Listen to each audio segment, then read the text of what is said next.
हमने अपने जिगर का टुकड़ा खोया है, हमने वो खोया है जो कोई नहीं लौटा सकता है, लेकिन फिर भी पटना का मुसल्लमपुर हट इसे बिहार की शिक्षा की काशी कहा जाता है। यहाँ की गलियों में हवा के साथ केवल किताबों की महक नहीं बल्कि लाखों युवाओं के सपनों की गूंज सुनाई देती है। लेकिन पिछले कुछ दिनों में इस कहानी की हवा में कुछ भारीपन है, सन्नाटा है, लेकिन डर के साथ, क्योंकि यहाँ शिक्षा के दो बड़े स्तंभ, खान सर और रोशन सर, अब आमने सामने हैं। यह सिर्फ दो संस्थानों का झगड़ा नहीं है, यह टॉपर, पोस्टर और युवाओं की संदिग्ध मौत की वो उलझी हुई कहानी है जिसने पूरे शिक्षा तंत्र को हिलाकर रख दिया। आज के इस वीडियो में हम उन तमाम रिपोर्ट्स, जमीनी हकीकतों और उन कानूनी दाव पेचों की गहराई से खंगालेंगे जो मुसल्लमपुर हट की इस आग की जड़ है। विवाद की शुरुआत एक छोटे से बिंदु से हुई। टॉपर अभिषेक पटेल के क्रेडिट को लेकर दैनिक भास्कर और प्रभात खबर की रिपोर्ट्स के अनुसार एक छात्र पर अधिकार जताने की होड़ में पोस्टरों को ढकना और फाड़ना आम हो गया।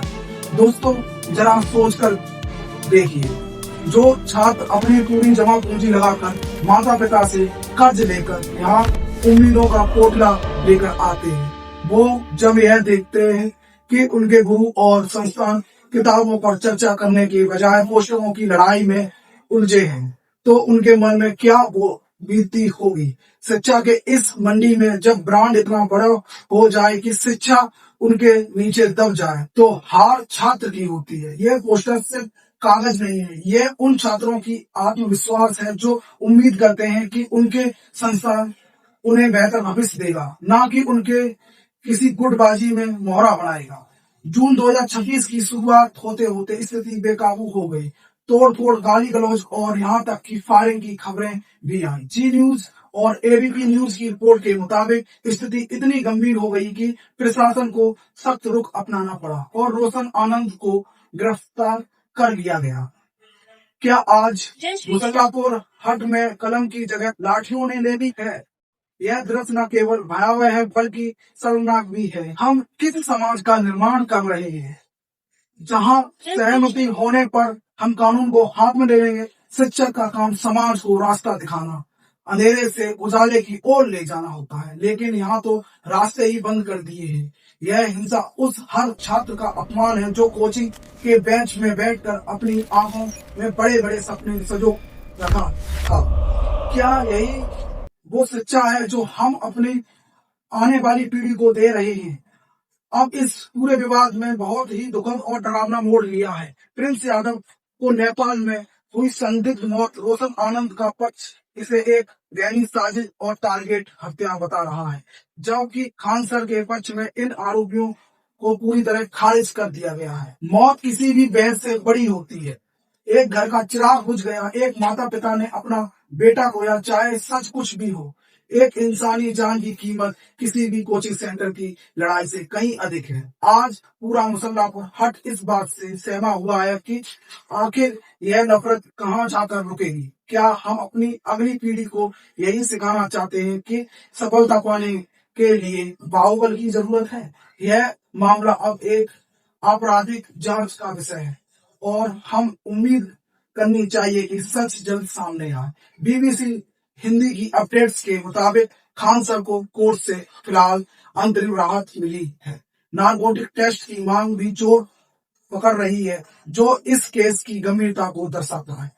कानून अपना काम करेगा, अदालत अपना फैसला सुनाएगी, लेकिन मेरी प्रार्थना समाज और शिक्षा से है। हमें इन मंदिरों में कानून से पहले नैतिकता को वापस लाना होगा। एक शिक्षक और छात्र का रिश्ता भरोसे और संस्कार पर टिका होता है। अगर वो भरोसा ही खत्म हो गया तो हम एक समाज के तौर पर बहुत पीछे चले जाएंगे। क्या हम चाहते हैं कि हमारे बच्चे कोचिंग सेंटर को अखाड़ा समझे?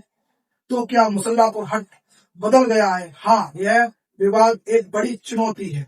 हम सभी को मिलकर सवाल पूछना चाहिए, क्या हमें ऐसी अंधाधुंध व्यवसाय, प्रतिस्पर्धा और अहंकार की लड़ाई की आवश्यकता है?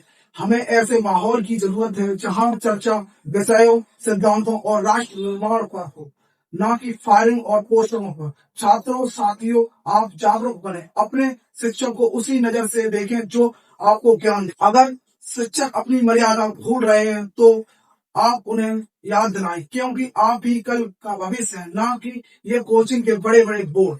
हमें एक ऐसा सिस्टम चाहिए जो छात्रों के चरित्र को तराशे, ना कि उन्हें किसी संस्थान की व्यक्तिगत लड़ाई का मोहरा बनाए। इस पूरे घटनाक्रम पर आपकी क्या राय है? क्या आपको लगता है कि शिक्षा की मंडी में अब नियम कानून कड़े होने चाहिए?